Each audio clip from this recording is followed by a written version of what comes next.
La légende de l'Ankou est l'une des histoires les plus anciennes et les plus profondément ancrées dans le folklore breton.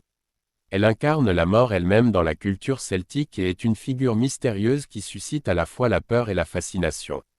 Présente dans les légendes populaires de la Bretagne, une région imprégnée de croyances mystiques et de traditions païennes, l'Ankou est souvent décrit comme un serviteur de la mort, un passeur d'âmes qui rôde sur les terres des vivants pour guider les âmes des défunts vers l'autre monde. La figure de l'Ankou trouve ses racines dans les traditions celtiques, où la mort est perçue non pas comme une fin brutale mais comme un passage vers un autre état d'existence. La Bretagne, avec son riche patrimoine celtique, a préservé ses croyances à travers des siècles de christianisation, et l'Ankou en est l'une des représentations les plus marquantes. Le terme « Ankou » viendrait du mot breton « Ankou », qui signifie « la mort » ou « l'esprit de la mort ». Cependant, il ne s'agit pas de la mort personnifiée, comme dans les autres cultures où la faucheuse incarne la fin inévitable. L'Ankou est plutôt considéré comme un être qui sert la mort, celui qui veille à la collecte des âmes. Dans les légendes bretonnes, l'Ankou est souvent décrit comme étant le dernier mort de l'année dans une paroisse. Cette personne, après sa mort, devient l'Ankou de sa paroisse pour l'année suivante. Il est chargé de venir chercher les âmes des personnes destinées à mourir durant cette période. Ainsi, l'Ankou est un mort parmi les morts, un intermédiaire entre les vivants et l'au-delà, dont le devoir est de guider les âmes vers leur repos éternel. La représentation de l'Ankou varie selon les récits, mais certaines caractéristiques restent constantes. Il est souvent dépeint comme un vieil homme effrayant, très grand et maigre, portant un large chapeau noir et vêtu d'un manteau long et sombre. Son visage est souvent caché, et dans certaines versions, il est décrit comme un squelette décharné, ses orbites vides dégageant une lumière macabre. Dans d'autres récits, son apparence est moins squelettique mais tout aussi terrifiante, ses yeux étant parfois cachés par son chapeau ou son visage étant indiscernable dans l'ombre. L'un des éléments les plus emblématiques de l'Ankou est sa charrette, connue sous le nom de carrig en Ankou, en breton. Cette charrette grinçante est censée être tirée par des chevaux fantomatiques ou, selon certains récits, par une seule monture blanche ou noire. L'Ankou parcourt les villages la nuit, souvent accompagné de serviteurs ou d'esprits muets et invisibles, pour recueillir les âmes des défunts. Le grincement sinistre de la charrette, souvent entendu au milieu de la nuit, est un signe de malheur imminent. Si quelqu'un entend ce bruit, cela signifie généralement qu'un décès est proche, car l'Ankou vient chercher une nouvelle âme. Il est également armé d'une faux, comme beaucoup de figures de la mort dans diverses cultures. Cependant, la faux de l'Ankou est particulière. Au lieu d'être tenue à l'avant, elle est tournée vers l'arrière, permettant à l'Ankou de faucher les âmes des vivants sans même les regarder. L'Ankou est un personnage essentiel dans la croyance populaire bretonne. Son rôle n'est pas celui d'un bourreau, mais plutôt d'un guide, celui qui conduit les âmes vers leur destinée finale. La Bretagne, avec ses villages isolés et ses traditions rurales, a préservé cette figure dans de nombreux contes et récits populaires. Il existe d'innombrables histoires locales relatant les apparitions de l'Ankou, certaines effrayantes, d'autres mélancoliques, mais toutes soulignant son rôle inéluctable dans le cycle de la vie et de la mort. Le mythe de l'Ankou est également étroitement lié à la croyance dans le Thésar Sornant, ou maison des morts, une forme de royaume des défunts dans la mythologie bretonne. Selon les récits, après la mort, les âmes des défunts ne peuvent trouver le repos tant qu'elles n'ont pas été conduites vers cet endroit par l'Ankou.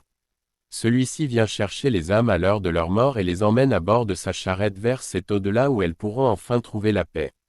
Il existe aussi une dimension très communautaire dans le rôle de l'Ankou. Étant le dernier mort de l'année précédente, l'Ankou est toujours issu de la communauté qu'il doit servir, ce qui renforce son lien avec les habitants du village ou de la paroisse.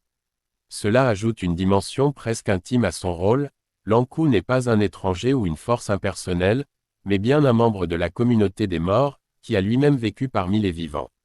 Selon les légendes, il existe plusieurs signes qui peuvent indiquer la présence de l'Ankou et donc la proximité de la mort. Le plus évident est le bruit de la charrette, un grincement effrayant qui résonne la nuit dans les villages bretons. Ceux qui entendent ce bruit savent que l'Ankou est en route, souvent pour chercher l'âme d'une personne mourante ou récemment décédée. Entendre ce son est un mauvais présage, et les gens du village savent alors que la mort rôde. D'autres signes incluent des apparitions brumeuses, des courants d'air glacé ou des ombres inexplicables, parfois interprété comme l'ombre de l'Ankou lui-même. Il existe également des récits de chiens aboyant frénétiquement sans raison apparente, souvent considérés comme des signes que l'Ankou est proche. Il est également dit que croiser l'Ankou ou le regarder directement dans les yeux entraîne une mort certaine. Si quelqu'un a la malchance de croiser l'Ankou en pleine nuit sur une route isolée ou près d'un cimetière, la légende raconte que cette personne mourra avant la fin de l'année. Les Bretons, traditionnellement très superstitieux, ont développé des rituels pour se protéger de la rencontre avec l'Ankou, comme éviter de marcher seul la nuit ou de passer devant un cimetière après le coucher du soleil. La religion chrétienne a eu un impact significatif sur les légendes bretonnes, et l'Ankou n'a pas échappé à cette influence. Bien que ses racines soient profondément païennes et liées aux traditions celtiques de la mort, l'Ankou a été intégré dans le cadre de la foi chrétienne. Il est parfois considéré comme un messager de Dieu, envoyé pour accomplir la tâche divine de collecter les âmes et de les conduire vers leur jugement. Ce mélange de croyances païennes et chrétiennes est typique du folklore breton, où les anciennes traditions ont souvent été adaptées et conservées aux côtés de la religion dominante. Dans certaines légendes, l'Ankou est même décrit comme une forme d'ange de la mort, bien que son rôle reste neutre. Il ne juge pas, ne punit pas, et ne réconforte pas. Il est simplement l'exécuteur du cycle naturel de la vie et de la mort, un témoin silencieux de la fin inéluctable de chaque être humain. Au fil des siècles, la légende de l'Ankou s'est enracinée dans la culture populaire bretonne. Elle a inspiré des poèmes, des chansons et des œuvres d'art, notamment des sculptures de calvaires bretons où l'Ankou est représenté sous la forme d'un squelette armé de sa faux. De nombreux villages de Bretagne conservent des statues ou des représentations de l'Ankou dans leurs cimetières, symbolisant à la fois la mort et la protection contre celle-ci. Des écrivains et conteurs, tels qu'Émile Souvestre, ont également contribué à immortaliser la figure de l'Ankou à travers des recueils de contes populaires bretons. Ces histoires sont transmises de génération en génération, renforçant son statut de figure légendaire incontournable. De nos jours, bien que la Bretagne ait évolué avec la modernité, la figure de l'Ankou continue de fasciner et d'intriguer.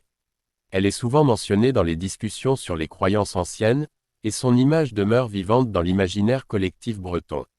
La légende de l'Ankou incarne à la fois la terreur et la résignation face à la mort. En tant que serviteur de la mort, l'Ankou est une figure incontournable du folklore breton, une représentation symbolique de l'inévitable fin de toute vie.